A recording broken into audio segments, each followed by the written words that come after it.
Yooyaa ashima akkam jirtu nagaaf jaalala waaqayyo bakka jirtan hundatti isiniif haa baay'atu.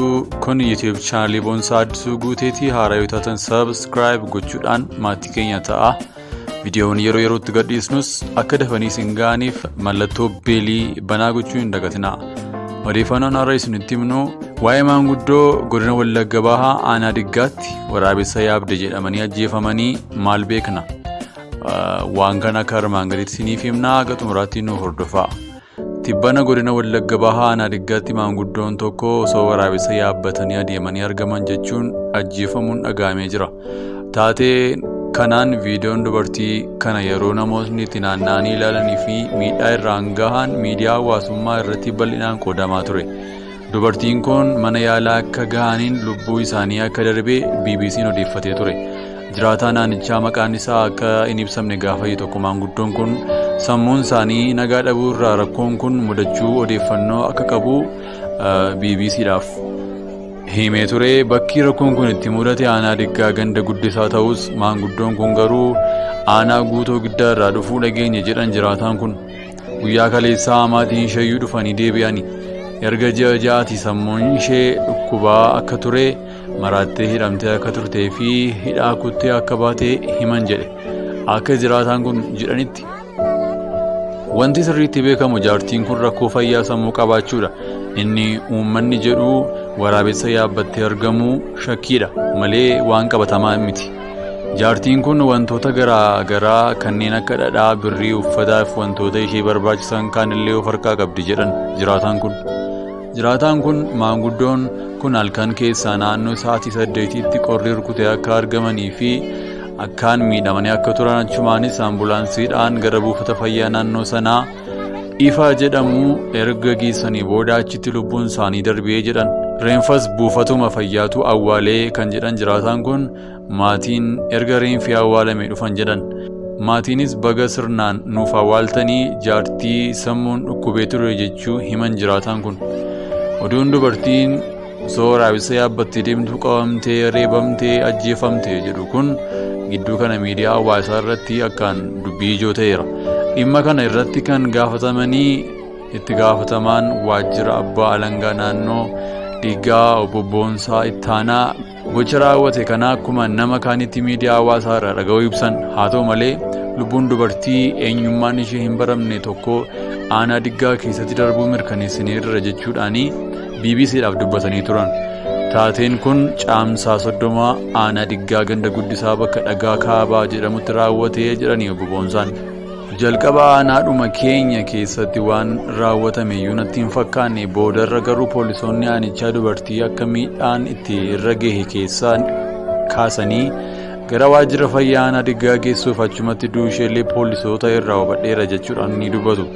Eenyummaan dubartii kana ammaaf akka adda hin baane kan ibsu obbo Boonsaan lubbuun namaa darbee waan jiruuf eenyu akkamitti gocha kana raawwate kan jedhu amma qulqullaa'uu qabaa jedhu. Yeroon idilee ta'e nu ga'uu baatus sadarkaa odeeffannootti dubartiin kun du'uu waan dhageenyeef qaama poolisiitiin bakka itti miidhaan irra geerraa kaafamee waajjira fayyaatti geeffamuu fi achumatti boqochuu waan quba qabnuuf abbootii alangaaf qorattoota poolisii irraa namoota lama walitti qabuun qorannootti akka seenan murtaa'eera jedhan. Gareen qorannoo hundaa'e kunis uummata naannoo bakka taateen kun itti raawwate walitti qabuun gara qorannootti akka seenamu murtaa'us haalli naannoo taateen kun itti uumame ammoo yaaddoo nageenyaa jiraachuu sadarkaa odeeffannootti waan dhufeef hanga yoona qorannoon akka hin eegallee BBC Afaan Oromoo odeeffateera. Haalli naannichaa qoratamee rakkoo nageenyaa hin jiru yoo ta'e bakka sanatti argamanii akkaataa taateen kun itti raawwate eenyu akka itti hirmaate adda baasuun gara seeraatti akka dhiyaatan ni ta'a jechuudhaan obbo Boonsaan BBC Afaan Oromootti gabaasaniiru. Ogeessi seeraa dhimma kana irratti gaafataman Abdii Taakkalaa namni kamiyyuu mirga jiraachuu qabaachuu kaasuun gochi kun itti yaadamee kan raawwate taanaan yakka gara jabinaatti akka gaafachiisu dubbataniiru. Seerri gochaan raawwatameera jedhamu kunuu yakkadha hin jiru. Otuma yakka ta'e iyyuu adeemsa seeraa keessa darbee adabbiin itti murtaa'ee malee daboo yookaan hoomaadhaan murtii kennamu seeraan gaafachiisaa jedha abbaan seeraa kun. Itti gaafatamaa waajjira poolisii aanaa Diggaa obbo Tasfaa Jaallataa gama isaaniitiin gocha raawwatamee jedhame kana homaa akka hin beekne dubbataniiru. Odeeffannoon miidiyaa hawaasaa irraa qoodamaa ture godina Wallagga Bahaa Aanaa Diggaa iddoo Baalaas Girii jedhamuun beekamutti caamsaa 30 halkan gara barii dubartiin waraabessa yaabbattee deemtu namoota naannootiin akka qabamtee fi waraabessichi ammoo akka miliqee ibsa. Suuraaf suur-sagalee miidiyaa hawaasaa irratti gadhiifames dubartiin kun namoota wacanii fi itti geessaniin marfamtee miilli ishee hidhamee wayita lafa teessuu mul'isa ture.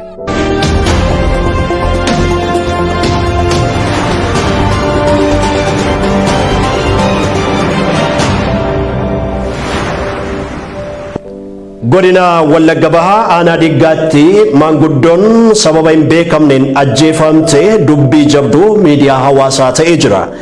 FIB'n qaamota ilaallatu irraa dhimmicha qulqulleeffachuudhaaf yaalee jira. Beenyaa Shiramutu qindeesse.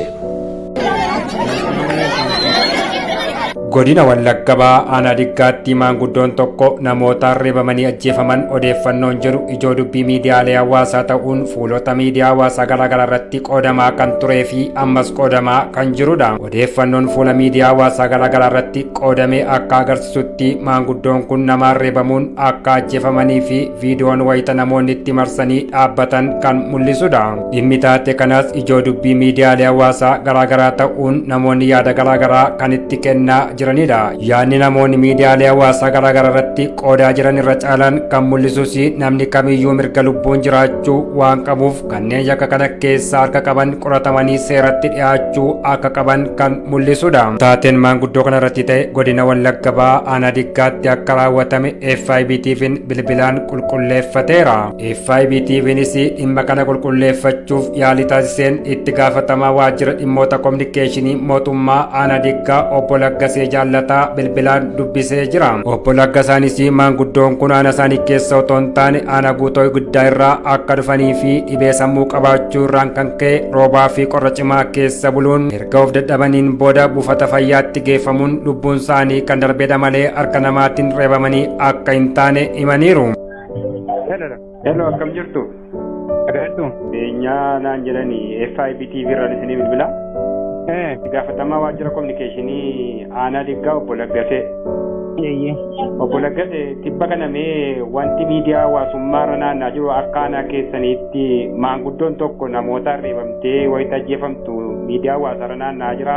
Mee dhimmi sun maalidha? Wanti quba qabdan qabdu akka kominikeeshinii aanichaatti.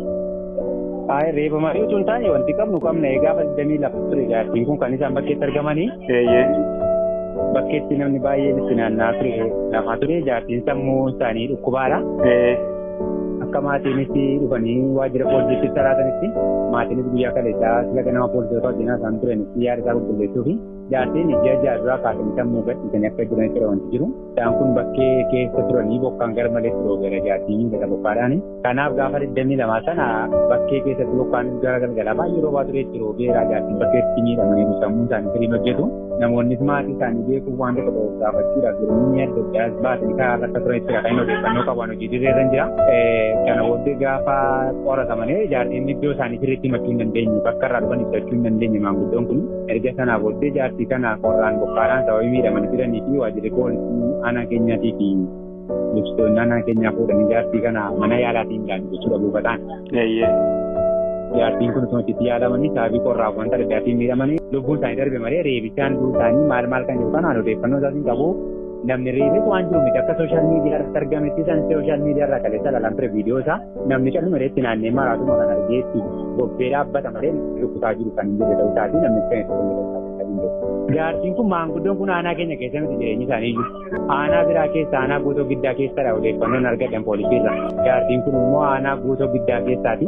Akka maatiin ijoolleen nuti dhufanii maatiroonni isaan dhufanii akka poolisii laatanitti jaartiin kun fira wayii karaa kuuraa gongo jedhamu aanaa keenya keessaa iddoo sanatti maatii qabeenyi sana dubbisuu dhaqaa jiru kan jedhudha. Jaartiin akka itti fudhattee baaseedha kan isaan kaasanii fi irraan kana ta'e namni reebee yookaan immoo sooshaal miidiyaa irraa lafarraa fudhachuuf jedhanii maanguddoo akkasii maal godhanii reebi sooshaal miidiyaan kan gadhiisu. Kanaaf lafi isaa aanaa keenya keessa miti lafa jaartiin kun qabdu nu bira miti nuun jaartii kanas hin beeknu surummaa maal keessi kan hin qabnee fi wanti kun taateen irratti raawwate kunis nama reebamtee osoo hin taane bokkaadhaan rukutamtee jaartiin kuni jedhamtu loon bira sumuudhaan nama baay'ee gafaan sooshaal miidiyaa irratti argamu danda'u. Itti aanaan hoogganaa waajjira eegumsa fayyaa Aanaa Diggaa obbo Garoo Horaa FIBTVtti akka himanitti maanguddoon kun gara buufata fayyaa aanaa isaanii yeroo geeffamanitti kan of hin beeknee fi mallattoo reebichaa fi dirmamuu akka qaama isaanii irra hin jirre himuun utuu yaalumsarra jiranii akka boqotan dubbatan. Naannoo sa'aatii 5 fi daqiiqaa 45 buufata fayyaa geesse gaafa 22 halkan jechuudha. Naannoo sa'aatii 5 fi daqiiqaa 45 buufata fayyaa geesse achi ogeessonni dabaree meetii warri bulanii jechuudha.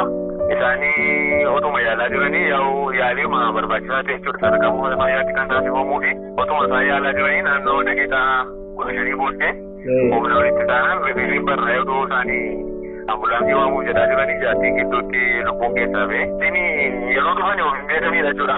Tiksita yeroo bu'an iyyuu waan tokko of hin beekanii of wallaalanii jiru.